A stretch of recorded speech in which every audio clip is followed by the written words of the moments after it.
में बिगड़े हालात के बीच यूनुस दुनिया भर में घूम घूमकर दया की भीख मांग रही हैं और इसी कड़ी में यूनुस अब चीन पहुंचकर जिनपिंग से बांग्लादेश के लिए मदद मांग रही हैं।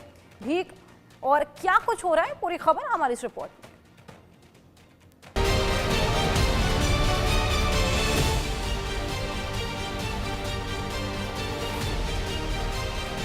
बांग्लादेश के बिगड़े हालात, भीख मांगने चीन पहुंचे यूनुस। क्या बांग्लादेश में सैन्य तख्तापलट को लेकर डर गए यूनुस? चीन से चाहिए कर्ज, यूनुस मांगेंगे जिनपिंग की हर शर्त। चीन की वन चाइना पॉलिसी बांग्लादेश को निगल लेगी। भारत से दूरी बनाने के बाद बांग्लादेश बेहाल होता हुआ नजर आ रहा है। बांग्लादेश शेख हसीना के तख्तापलट के बाद से ही हिंसा की आग में जल रहा है। बांग्लादेश की अर्थव्यवस्था पूरी तरह से पटरी से उतर चुकी है। बांग्लादेश में बढ़ती गरीबी और बेरोजगारी के बीच हालात इस कदर खराब हो चुके हैं कि बांग्लादेश में अंतरिम सरकार के सलाहकार मोहम्मद यूनुस को दुनिया भर में घूम घूम कर दया की भीख मांगनी पड़ रही है। आर्थिक संकट से निपटने के लिए पाकिस्तान और कतर के सामने यूनुस सरकार कई बार हाथ फैला चुके हैं। तो वहीं मुस्लिम देशों के सामने भीख मांगने के बाद अब एक बार फिर से यूनुस चीन के दौरे पर हैं। यूनुस चीन के राष्ट्रपति शी जिनपिंग से मुलाकात करने वाले हैं और इस मुलाकात को लेकर कई तरह की अटकलें लगाई जा रही हैं। हकीकत तो ये है कि जिनपिंग से यूनुस की मुलाकात का सबसे बड़ा कारण चीन से बांग्लादेश में भारी निवेश और कर्ज हासिल करना है। यूनुस और जिनपिंग के बीच होने वाली उच्च स्तरीय बैठक में कारोबार और निवेश को बढ़ाने पर बात की जाएगी।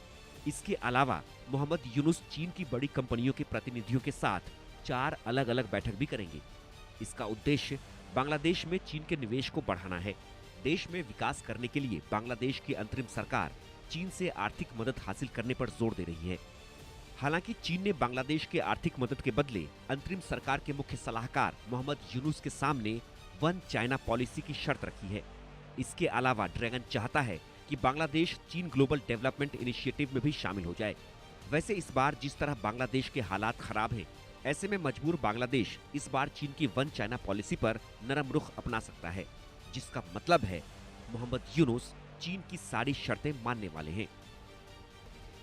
ये तो जग जाहिर है कि भारत से रिश्ते खराब होने के कारण ही बांग्लादेश में हालात बिगड़े हैं। आज दाने दाने को मोहताज है बांग्लादेश। भारत के साथ रिश्तों में तल्खी का बांग्लादेश की अर्थव्यवस्था पर नकारात्मक प्रभाव पड़ा है। बांग्लादेश को विदेशी मुद्रा में कमी और व्यापार घाटे की स्थिति से गुजरना पड़ रहा है।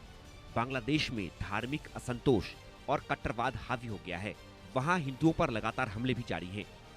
सीमा पार भी हिंसा और अशांति का खतरा बांग्लादेश के लिए सर उठाए खड़ा है। भारत के साथ बांग्लादेश के संबंध हमेशा से अच्छे रहे हैं, लेकिन नई सरकार का झुकाव चीन और पाकिस्तान की ओर होने से इनमें दूरी आई है। हालांकि भारत आज भी बांग्लादेश के साथ खड़ा है, तभी तो दिल्ली और ढाका के बीच खराब हुए संबंधों के बीच भारत के प्रधानमंत्री नरेंद्र मोदी ने बांग्लादेश की अंतरिम सरकार के मुखिया मोहम्मद यूनुस को पत्र लिखकर उन्हें बांग्लादेश की स्वतंत्रता दिवस की शुभकामनाएं दी। साथ ही दोनों देशों के बीच साझेदारी को आगे बढ़ाने के लिए भारत की प्रतिबद्धता दोहराई।